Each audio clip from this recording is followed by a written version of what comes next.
તમારા કસ્ટમર પણ પેમેન્ટ નથી આપતા અને તમારે લીગલી જવું છે તો શું કરી શકો? હેલો, હા સર, જીગર વાત કરું છું. પેલું મટીરિયલનું પેમેન્ટ જ્યારે કરાય આપો, નેક્સ્ટ વીક કરાવશો? Okay, thank you.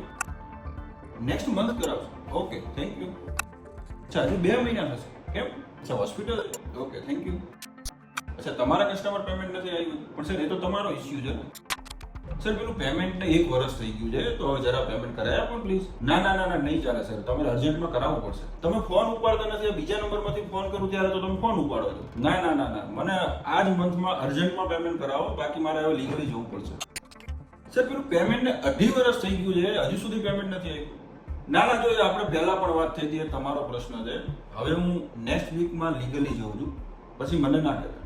મિત્રો, આવી જ રીતે જો તમારા કસ્ટમર પર પેમેન્ટ નથી આપતા અને તમારે લીગલી જવું છે તો શું કરી શકો છો? તો સૌથી પહેલા તો તમે સિવિલ સૂટ ફાઇલ કરી શકો છો. બીજો ઓપ્શન છે કોમર્શિયલ સૂટ ફાઇલ કરી શકો છો. ત્રીજો ઓપ્શન છે MSME એક્ટ 2006 ની અંતર્ગત MSME કાઉન્સિલમાં એપ્લિકેશન કરી શકો છો કે જ્યાં તમારું પેમેન્ટ 18% વ્યાજ સાથે તમને મળવા પાત્ર છે. જો તમારી જોડે ચેક હોય તો ચેક બાઉન્સ કરાવીને 138 of the negotiable instrument act ને અંતર્ગત પણ જો તમે કેસ કરી શકો છો. તમારો બાયર જે પ્રાઇવેટ લિમિટેડ કંપની હોય અને તમારું ડ્યુ 1 કરોડથી વધારે હોય તો તમે NCLT માં પણ એપ્લિકેશન કરી શકો છો. હવે આ એપ્લિકેશન ને આ કેસ કરવાનો કેટલા સમયમાં? તો લાસ્ટ ટ્રાન્ઝેક્શન ના 3 વર્ષની અંદર અને લાસ્ટ એકનોલેજમેન્ટ ઓફ ડ્યુ ના 3 વર્ષની અંદર તમારે આ કેસ ફાઇલ કરી દેવો પડે.